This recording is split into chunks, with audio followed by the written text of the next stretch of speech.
Hey guys, I might start something controversial today by giving you some not so good news. In my opinion, what you've been eating for breakfast is probably not what you thought it was. The food industry has lied to us and marketed things as healthy that are definitely not healthy, and we've all been lied to. So I'm going to help you understand why you've been lied to and how we can protect ourselves and protect our family. And I've got some props to show you different things. To introduce myself, I'm Dr. Philip Oob. I'm a functional medicine doctor here in Austin, Texas, and my practice is called Oob Medical. And I'm going to talk to you about breakfast and which foods are bad. This video is not really designed to be which foods to eat as much as it's more going to be what foods you're probably eating and most Americans eat every morning, thinking they're starting their morning off right and doing the right thing, and actually they're kind of sabotaging their body and sabotaging their day. So I've talked previously about eating more fat, eating less carbs, and riding that insulin roller coaster that contributes to carb addiction, sugar addiction, that we've all kind of struggled with at some point in our life, at least most of us, I should say, if you're an American. And I'm going to help you understand which breakfast foods are contributing to that. So the first one I'm going to bring up is yogurt. These used to be one of my favorite things to start the morning off with. These Chobani Greek yogurts with 0% fat or 2% fat. And these things were the greatest things since sliced bread when they came out. They're delicious. They are great. And they're marketed as health food because they don't have any fat in them, and that's so great. Well, if you've watched any of my videos and heard any of my talks and read Dr. Hyman, anything like that, you know that fat is not the devil, and that fat is actually one of our solutions and the way to lose weight and be healthier. So let's just read some ingredients on this Chobani yogurt. Actually, before we do that, let's talk a little bit about probiotics in yogurt. Americans have been told that to get probiotics, you eat yogurt. That's the only way to get probiotics, yogurt. Probiotics are in all fermented foods. So yes, yogurt does have probiotics, and that's great, but probiotics aren't going to do a ton of good if you're just consuming them in sugar. So there are other ways to get probiotics, pickles and sauerkraut and kombucha and other ways that are much lower in sugar and much healthier to get probiotics. And also dirty vegetables. If you grow your own garden, you just lightly rinse them off and you can eat them. That's how we used to get our probiotics as Paleolithic ancestors, is we ate dirty fruits and vegetables, and that's where we got our probiotics. Nowadays, if you're getting your fruits and vegetables from the store, there's no telling what contamination could be there, so it's not really a good idea to eat those dirty. But back to the Chobani yogurt, this 0% peach flavored Chobani yogurt. And let's just read the label. Let's dissect it a little bit. And we're going to do this for each food. So there's 120 calories. Ignore the calories. I don't care about calories right now. Mainly you're looking at what you're triggering in your hormone and biochemistry by the foods you eat. So how much fat is it? 0 grams of fat. This has no fat whatsoever in it. So the satiety factor, as far as how full you're going to feel after you finish eating this, none. 0. Sugar does not really satiate us. That's why you can drink a Route 44 Coca-Cola or ocean water from Sonic and not feel any fuller. You can still eat a Big Mac right after that. Sugar creates more hunger. So no fat, no satiety. You're going to be hungry after you're done eating this. The second macronutrient, we have 3 macronutrients, right? Sugar, fat, and protein. So the first macronutrient's fat, 0 satiety. Protein, it's got 12 grams of protein.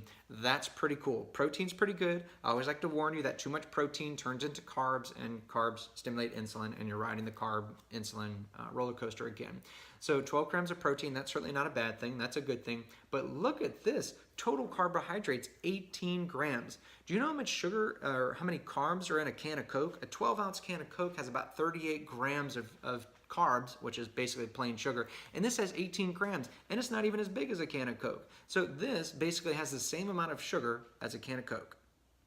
Think about that for a second. Now it's got the protein, great. Coke doesn't have protein, but you're not really in a winning situation there. Now, if you've been really lied by the food industry, you would look at just the sugars, and the sugars are going to say 14 grams. So you're like, oh, it's only got 14 grams of sugar. No. What are the other carbs? If you look at fiber, it has 0 grams of fiber. So yes, you have probiotics, but 0 prebiotics. Our bacteria live off of our dietary fiber. This has 0 dietary fiber. So yeah, it's got probiotics, but it doesn't have any prebiotics. So those probiotics may not even do anything. And it's got 18 grams of carbs, but 14 grams of sugar. Well, what are the other 4 grams of carbs? Who knows? Who cares? Carbs or sugar. So this has 18 grams of sugar, not 14 grams of sugar. It has 14 grams of added sugar, but 18 grams of total sugar. As far as your body's concerned, carbs are sugar, so 18 grams of sugar. So basically, you could either drink half a can of Coke or eat this yogurt, and you'd basically be in the same place, except you'd have a little protein if you ate the yogurt. So yogurt, not a great way to start the morning, especially not the Greek ones since they have no fat. Now, if you're gonna eat this, then at least add some fat into your breakfast. I'm not gonna say that these are evil, but pretty close to evil. So if you're gonna eat this for breakfast, then you better be adding some butter or coconut oil to your coffee or tea or whatever you're drinking in the morning, or just take a raw spoonful of it and eat it, because you need fat in order to make this sugar have a slower rise, although this is mostly sugar, so it won't slow it down that much. But it will actually satiate your brain and make you last a little longer. So not a great way to start the morning with a Greek yogurt. The next thing I'm going to bring up, that how many times have we run out the door grabbing a granola bar? I used to live on these in med school, these Nature Valley oats and honey. They're delicious. They're delicious for a reason, because they're loaded with sugar. So let's dissect this label a little bit so that you can understand it a little more. So total calories, 190 calories. Okay, not too bad. That's a decent way to start the morning. Total fat, 7 grams of fat. Not too bad. It's got some fat. 1 gram of saturated fat. So if you're really evil against saturated fat, you're thinking, okay, this is a pretty good product. It's low, rather low in fat, and it has almost 0 saturated fat. Now, I will tell you that saturated fat is not the devil that everyone's made out to be. Your body makes saturated fat. So if you're not eating it, your body's going to make it. And you know what? Saturated fat tastes pretty good. So you might as well eat some of it, because your body's going to make it if you don't. And it's got 0 grams of trans fat, which you should never eat a trans fat. There's no reason to eat trans fats. There's human made, and that is the only truly, really bad fat. And then 0 grams of cholesterol. How awesome is that? Well, guess what? Your body's going to make the cholesterol anyway, so it doesn't matter if you consume the cholesterol. Step 2, 3 grams of protein. So now we're up to 10 grams total. 3 grams of protein, 7 grams of fat. Not much protein, but you really wouldn't expect much protein in oats and things, so not too surprising there. This is not going to be your protein source if you're going through your day. You know that. Now, let's really get down to the carbs, because you know that's where I get heated. So total carbohydrates, 29 grams. Wow, 29 grams. This had 18 grams. So this little guy already has more carbohydrates than the yogurt, but maybe some of those carbohydrates are fiber. Let's read on. No, 2 grams of dietary fiber. So really not much fiber in this. You would think oats, oh, they're so healthy, they should be loaded in fiber, right? Nope, most of the fiber has either been stripped or just not really used. So 29 grams of carbs, 2 grams of fiber. So remember, if you've seen my other videos, you always subtract the fiber from carbohydrate. That's kind of a lie in the food industry, that fiber is not really a carb. It is technically in the biochemistry world, but humans do not use fibers as calories. Fiber feeds our gut bacteria, which is really healthy, so we want as much fiber in our diet as we can get. The typical thing we want to aim for is up to 50 grams of fiber a day. Man, it's hard to hit 50 grams. I normally tell people, try to at least get 25 grams, and then you can work your way up to 50 grams. And the percentage you want to aim for is about 60% soluble, 40% insoluble. I won't go into detail right now. So 29 grams of total carbohydrates minus 2 grams of dietary fiber. That means that this has 27 grams of sugar. Now, it's technically 27 grams of carbohydrates, but it's 27 grams of carbohydrates, which equals sugar. Carbs equals sugar to your body. This has 11 grams of added sugar in it, and it's usually in the form of honey to hold this together. So this is not 11 grams of sugar. This is 27 grams of sugar. So let's run that math again. 29 grams of carbs minus 2 grams of fiber equals 27 grams of sugar. And it's got 11 grams of added sugar, which is included in that 27 grams. So this is primarily 27 grams of sugar, 3 grams of protein, and 7 grams of fat. So if you're doing just based off of the percentage basis, that I'm just rough calculation, that's like 85% sugar and 20% of the other materials, fat being not enough. So this is basically another insulin roller coaster that's going to stimulate your blood sugar, stimulate your insulin rise and fall, and you're going to be hungry pretty soon after this, craving more carbs. So probably not a good way to start your day, unless you're adding fat. Once again, add coconut oil or butter or something to your coffee to get more fat in there. Oatmeal. This is another classic one that we've been told is such a healthy food. It's loaded with nutrients and all this great stuff. Oats are a great way to start our day. So let's just read some of the details about these to see how awesome they are. So I'm going to choose the maple and brown sugar one. You're going to guess that that's going to be their worst one, probably because they even claim it's got brown sugar in it. So Total calories for one packet of oatmeal, and let's be honest, how many adults just eat one packet? Probably gonna eat 2 packets, but we'll talk about one packet. So one packet has 160 calories. Doesn't sound too bad, right? But let's break it down. So 2 grams of fat, not much fat at all. Once again, it's gonna be mega sugar because it doesn't have any fat. And it's got 160 calories, so where are all the calories coming from? So only 0.5 grams of saturated fat. Well, like I told you before, might as well eat the saturated fat. It does have a little poly and mono unsaturated fat, MUFAs and PUFAs. Those are good, but that's barely anything to even talk about. 0 grams of, or 0 milligrams of cholesterol, which we all think is awesome, but like I told you before, your body's gonna make the cholesterol, so who cares if you eat it? And then the next step is protein, 4 grams of protein. So not really a heavy source of protein. Remember our Greek yogurt had 12 grams of protein. So 2 grams of fat, 4 grams of protein, not talking about a lot of calories right now, but look at that whopping amount of carbohydrates, 32 grams of carbohydrates. Remember when I told you about a Coca-Cola? A Coca-Cola has 38 grams of carbs in a can of 12-ounce Coke. This is one packet, 32 grams. So if you were to eat 2 packets of these, which I've done in the past, 64 grams of carbs, you might as well drink a soda and then chew some nuts and you've eaten the same thing. Now, technically, I'm being a little over dramatic. These carbs are not as bad as Coca-Cola because that's fructose and that has a different pathway. But still, this is going to cause a sugar spike and an insulin spike, and then you're going to be hungry again. So maybe some of these carbs is in fiber. So let's read on. 32 grams of carbohydrates, 3 grams of fiber.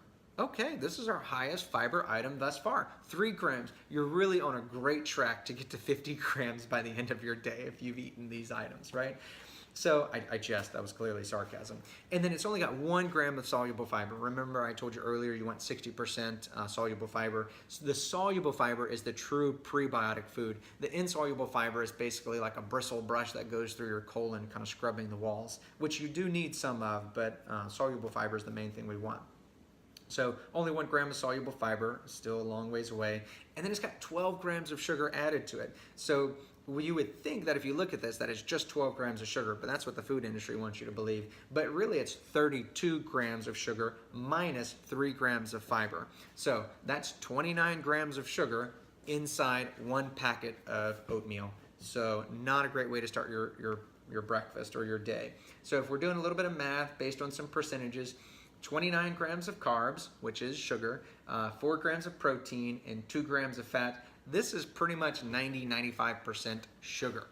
And guess what? It tastes good because it's sugar. The other problem with these types of oatmeals that are not steel cut or organic or whatever is that this is very powderized oatmeal, which means that's why you can microwave and eat it in a few minutes and it soaks up the water so quickly, is because it's cut and chopped and they add flour to it. They add wheat to it because wheat is delicious and powderized refined wheat tastes awesome. And so that's why the carb content is so high, because it's got flour and sugar added to it in order for it to taste better and microwave really quickly. So oatmeal, once again, not another good way to start your breakfast. Sorry to bust any bubbles that you've been under. Next, I don't have the box for this, so I went online and printed it, and wow, what a shocker this was. This is kind of Cheerios' new thing that I've seen. It's called Cheerios with ancient grains.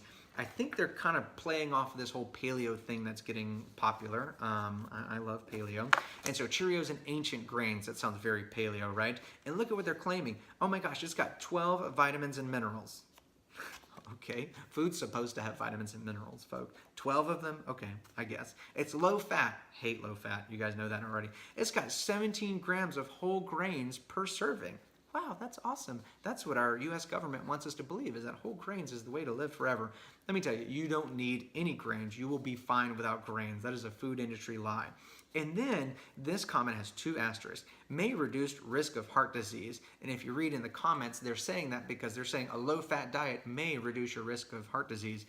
But that's why we're in the diabetic conundrum that we're in, is because so many people are eating low fat. So no, that statement is probably false. Low fat does not lead to reduced heart disease because it raises your blood sugar, and diabetes is the leading cause of heart attacks, strokes, and Alzheimer's. Alzheimer's is now kind of being termed diabetes type 3, which you may not have heard of yet. But that's for another day. So let's go on reading some food labels, and I'll help you try to understand how these food labels make sense. So we're talking about Cheerios and ancient grains. If you tried these are not gluten-free. Cheerios got on board with the gluten-free thing. Their regular Cheerios are now gluten-free, which is kind of cool. I'm still not going to say they're healthy. It's carbs. And I think I shared Mark Hyman's post about just because it's gluten-free muffin doesn't mean it's a healthy muffin. So these are not gluten-free because it does have wheat added to it. And so let's read the food label. So total calories, 110 calories. Now this is without the milk if you're just eating it dry. And so 110 calories without milk. Total fat, 2 grams. They're right. It is a low-fat food. That's fantastic. Saturated fat is 0.5 grams. Okay, no big deal there. Trans fat, 0 grams. It better be 0 grams. Polyunsaturated and monounsaturated fats, which are considered healthier fats, is 0.5 grams each. That's MUFAs and PUFAs. Still very low. Not even anything to talk about. I'm surprised it's even on the food label. 0 cholesterol. Once again, your body's going to make the cholesterol, so who cares if you eat it? Protein, 3 grams of protein. Once again, we're not talking heavy amounts of calories from fat and protein. A total of 5 grams that are not carbs going towards those calories. And our total carbohydrate on this meal is 22 grams per serving. Wow, yet another high carb meal. But maybe it's in fiber, so let's read on. Dietary fiber, 2 grams. So if we're aiming for 50 grams of fiber, we're not getting, you're going to have to eat 25 servings to get there. And you'd be diabetic by that point. So 22 grams of total carbs minus 2 grams of fiber equals 20 grams of sugar. So this is 20 grams of sugar. Now, if you've been lied to by the food industry, you're going to look down and say 5 grams of sugar. Oh, there's only 5 grams of sugar. So that means they only sprinkled 5 grams of honey on the top and called it honey. Well, I guess they're not advertising. Oh, lightly sweetened oat and ancient grain cereal. So they're not claiming honey as a healthy one on here.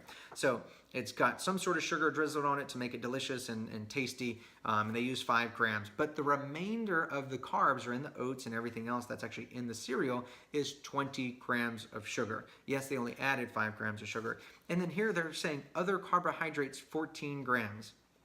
So let's do a little bit of math. 14 plus 5 plus 2, that's 19 plus 2, 21 grams. So they're actually talking about 21 grams of carbs, and then there's 22 on the label. So where's that mysterious 1 gram of carb coming from? I don't know. But the take-home message is 22 grams of carbs minus 2 grams of fiber equals 20 grams of carbs, 20 grams of sugar. 20 grams of sugar, 3 grams of protein, 2 grams of fat, 90% carbs, 90% sugar. Guess what? You're riding the insulin roller coaster, you're riding the sugar roller coaster on cereals. Now, Cheerios is one of the healthier cereals, so you can imagine that Cap'n Crunch and Cinnamon Toast Crunch and Apple Jacks and Lucky Charms, all those things that I've never eaten in my life. That's a lie. I grew up on those. They're delicious. They're terrible, though. Stop eating them. They're majority carbs. There's no protein and fat. There's very little nutrients to it. On a sidebar, and I don't want to claim to understand this story fully, but I believe it was in the 80s that cereals were actually outlawed and not allowed to be produced. And the main reason why is because they're basically empty calories. They don't have any nutrients or vitamins. I shouldn't say any. That's a powerful word. They have very little vitamins and nutrients to it. And the problem was that people were consuming these and they were making you somewhat satiated, and you'd go about your day, but they had so little vitamins and nutrients that they were removed from the market. It wasn't until the food industry began fortifying, sorry, I use a lot of air quotes, the food industry began fortifying cereals with the vitamins and nutrients that you need to not get rickets and other vitamin deficiencies, beriberi, scurvy, all that stuff. It wasn't until they started fortifying the cereals that they were allowed back into the market. But that should tell you something.